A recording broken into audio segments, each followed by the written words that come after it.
आज हम गणित शिक्षण में शब्द खोज, पहेलियाँ और जादू वर्ग के बारे में जानेंगे। इनका उदाहरण भी प्रयोग में करेंगे ताकि रुचिकर भी लगे। यानी गणित में ये तो सभी के लिए पता है कि गणित एक शुष्क विषय है और इसे रुचिकर बनाने के लिए यानी बच्चों को गणित के प्रति इंटरेस्ट उत्पन्न करने के लिए इस तरह की पहेलियाँ, शब्द खोज और जादू वर्ग की क्रियाएं कराई जाती हैं जिससे उनके समय की भी बचत हो। तो गणित की अपनी एक भाषा है जिसमें गणितीय पदों, तथ्यों, सूत्रों, सिद्धांतों, संकेत, चिन्हों आदि का अपना एक निश्चित स्वरूप है। यानी इनका सम्यक ज्ञान कराने में शब्द खोज प्रतिक्रियाओं का आयोजन किया जा सकता है जिनसे छात्रों को गणित के विविध तथ्यों, पदों, सूत्रों, संकेतों एवं चिन्हों आदि का ज्ञान सहजता से खेल खेल में कराया जा सकता है और उनका स्वस्थ मनोरंजन भी किया जा सकता है। इस प्रकार शब्द खोज प्रतियोगिता का भी गणित शिक्षण में विशेष महत्व है। अब हम इसके लिए एक उदाहरण के तौर पर जानेंगे। यानी ये जो एक शब्द खोजने के लिए तालिका बनी हुई है, इसमें हम इंस्ट्रक्शन पहले ही दे देंगे। निम्न में से गणित से संबंधित सार्थक शब्द खोजिए। आप आगे पीछे कैसे भी इसमें जा सकते हैं, तिरछे भी जा सकते हैं। यानी गणित से संबंधित जितने भी शब्द हैं उनके लिए खोजना होगा। इसमें चाहे किसी वैज्ञानिक का नाम हो या गणित से संबंधित कोई भी उपकरण हो या कोई भी प्रकरण हो, कुछ भी हो सकता है। तो इसमें कैसे कितने हैं आप देख लेते हैं, सीख लेते हैं। तो सबसे पहले होगा हम इसमें त्रिभुज, यानी त्रिभुज भी क्या है, एक शब्द है। तो हम इसके लिए क्या कर देते हैं, एक बॉक्स में बंद कर देते हैं। यानी ये क्या है, एक त्रिभुज है। अगला है और क्या होगा, इसमें ढूंढ लें जैसे जी और वाह। तो ये भी क्या होगी, जीवा, जो कि किस में प्रयोग में आती है, व्रत में। और क्या है इसमें, और है आगे पीछे तिरछे कुछ भी जा सकते हैं जैसे वाह और गा। तो ये भी क्या है, एक वर्ग है। ये भी क्या हो गया, वर्ग। और क्या है इसमें, का कोण। तो ये भी क्या है, एक गणित से संबंधित शब्द है। यानी इसी तरह से शब्द खोज भी किए जाते हैं। और भी बहुत सारे हैं जैसे चतुर्भुज। तो ये भी क्या है, गणित से संबंधित है, यानी चतुर्भुज। और क्या है, आयत। यानी ये भी क्या है, गणित से संबंधित है।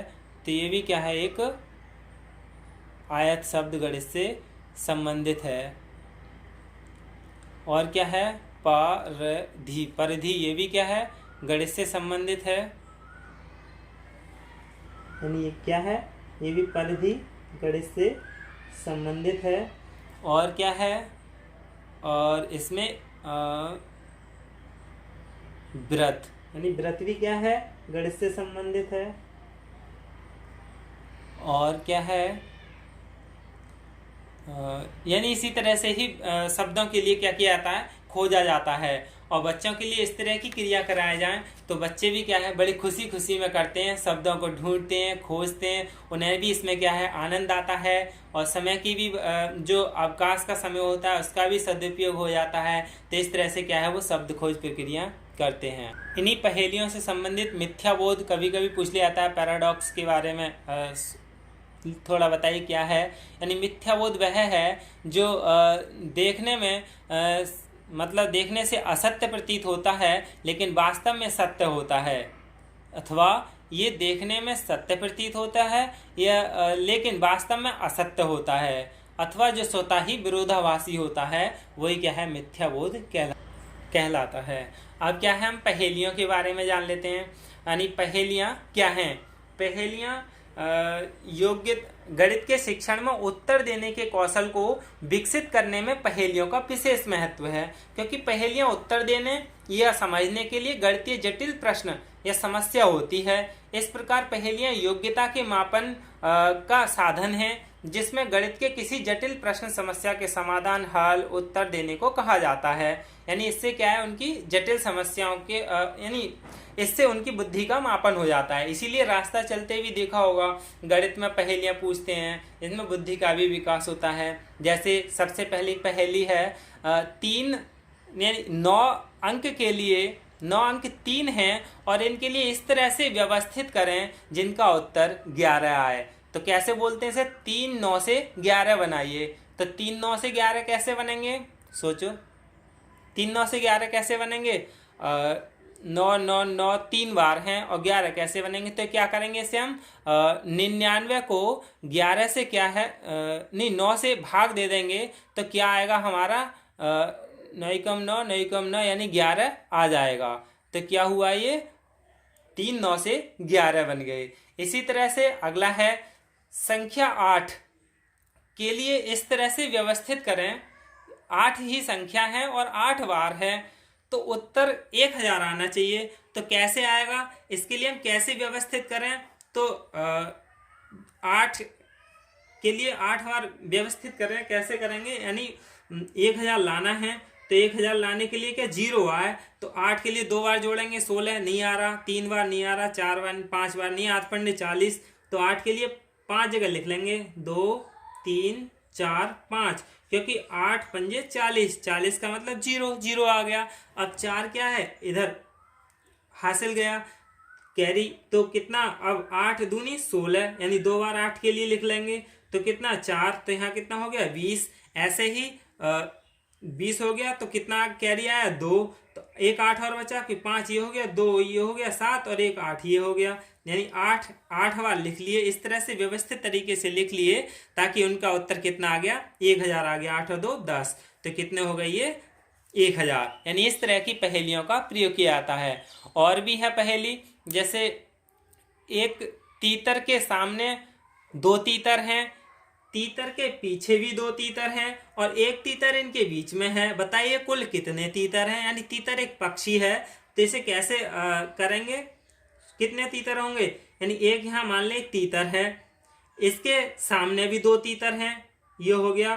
तीतर के पीछे भी 2 तीतर हैं, तो ये भी क्या सब तीनों तीतर हैं। तो इस तीतर के भी पीछे 2 तीतर हैं और एक तीतर इनके बीच में है, यानी इन दोनों के बीच में है। तो कितने तीतर हैं, कुल कितने हैं 3 तीतर हैं। तो ये क्या कंफ्यूजन करने वाले हैं।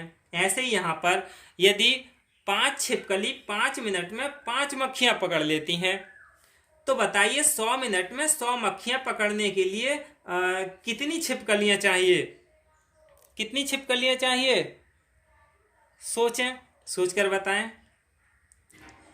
100 मिनट में 100 मक्खियां पकड़ने के लिए कितनी छिपकली चाहिए, जो कि 5 छिपकली 5 मिनट में 5 मक्खियां पकड़ती हैं, तो कितनी 100 ही छिपकली चाहिए। तो कितना होगा इसका उत्तर 100, यानी 100 छिपकली ही 100 मक्खियों के लिए पकड़ सकेंगे। ऐसी बहुत सारी पहेलियां हैं, जैसे 2 पिता और 2 पुत्र एक शहर को छोड़ते हैं, इससे शहर की जनसंख्या 3 कम हो जाती है। यानी 2 पिता 2 पुत्र एक शहर को छोड़ते हैं तो उस शहर की जनसंख्या 3 कम हो जाती है। क्या ये सही है या गलत है, क्योंकि 4 लोग जा रहे हैं 3 कम हो जाते हैं, तो कैसे होगा, नहीं ये सत्य है। कैसे, क्योंकि इनमें तीनों में पिता पुत्र और पौत्र सम्मिलित होने चाहिए, क्योंकि 2 तो पिता हो गए यानी पौत्र का पिता और पिता का पिता, और उसके 2 पुत्र हो गए, तो इस तरह से क्या ये सही है। यानी पहेलियां इस तरह से गणित शिक्षण को रुचिपूर्ण बनाती हैं। बहुत सारी ऐसी हैं इनमें पहेलियां। ये भी क्या एक पहेली है, जैसे एक मेंढक 30 फुट गहरे कुएं की जड़ में बैठा है, प्रत्येक घंटा वह 3 फीट चढ़ता है, यानी 1 घंटे में 3 फीट ऊपर चढ़ता है कुएं में और फिर 2 फीट फिसल जाता है। कुएं से बाहर निकलने में वह कितना समय लेगा। तो क्या बताएंगे, सामान्य तौर पर सभी 30 घंटे बताते हैं, लेकिन 30 घंटे नहीं बल्कि 28 घंटे ही लगते हैं। इसी तरह की और भी बहुत सारी हैं पहेलियां। तो इन ऐसी पहेलियों का गणित शिक्षण में उपयोग करना चाहिए जिससे कि शिक्षण क्या है, रुचिपूर्ण हो। इसके बाद अब हम जादू वर्ग के बारे में पढ़ेंगे या और जो बहुत सारे हैं उनके बारे में पढ़ेंगे। धन्यवाद।